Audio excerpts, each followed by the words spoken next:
Hi mga tropa, grabing init ngayon. Ngayon kukuha ako ng tubig para maglagay ng tubig sa paliguan ng pato. Tara mga tropa, samahan nyo ako. Kuha tayo ng fresh water mga tropa, galing sa bundok ko. Wala kaming poso, fresh water talaga galing bundok.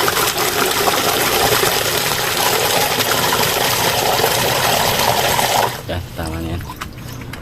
Ating ko lagay ko sa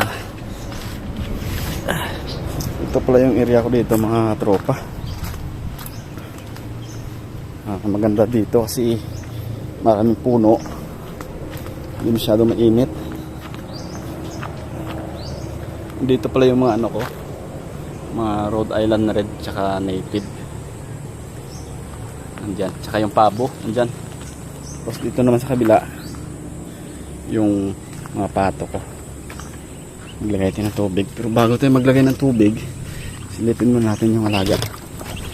Hey, how are you? Busog ba lahat? Busog. Grabe, yung bilis nyo lumaki pag mga 2 weeks pa mga tropa, kukunin ko sila tapos ililipat sa lupa na nakulungan.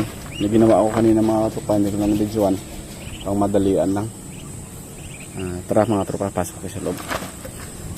Palitan natin mami yung tubig. Unahin mo natin sa loob. Ito mga tropa. Hoy, yan yung nanay ng mga pato ko mga tropa. Nanay ng mga sisiw na binidyoan natin.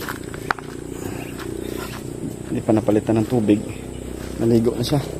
Sige, ligo ko lang muna dyan. Napalitan. Grabe ka maligo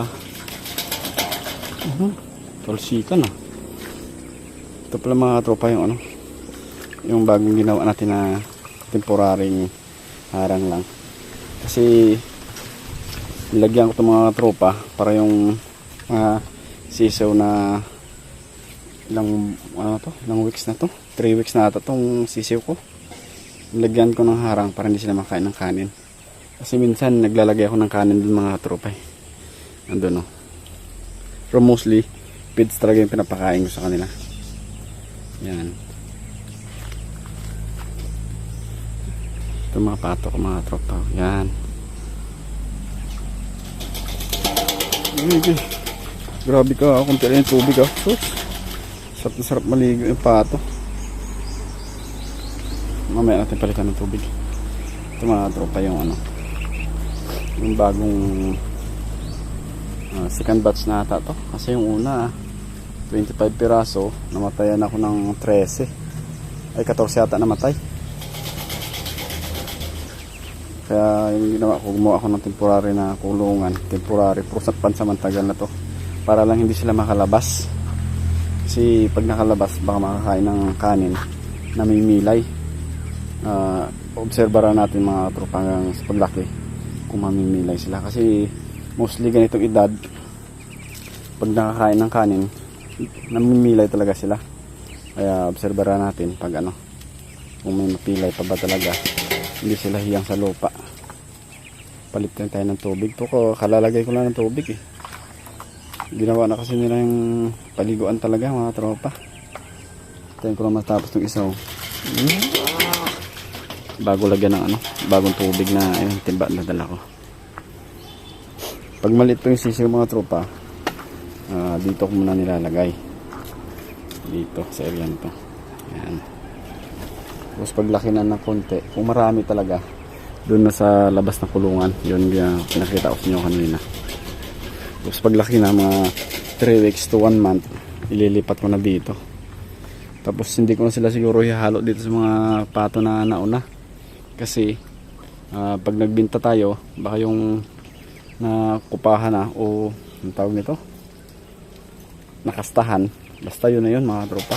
Kaya pag nagbinta tayo, hindi humalo. Pwera na lang sa customer na gustong bumili na yung nakupahan ng lalaki, yun, dito tayo kukuha sa labas.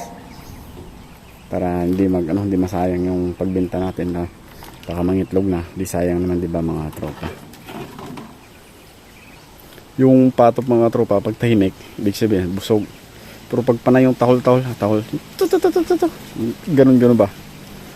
Gutom. Yan. Kita mo naman yung butsi ng mga pato, mga tropa, ang lalaki oh. Kakakain lang. Yan. Ay mga tropa, dito lang muna tayo. Ang tagal matapos maligo tong pato na to. Magpapalit ako ng tubig eh. Update ko na lang kayo mga tropa sa sunod na mga video natin. Don't forget to follow, to subscribe my YouTube channel. Katupa Jobs, ang iyong lingkod. Maraming salamat.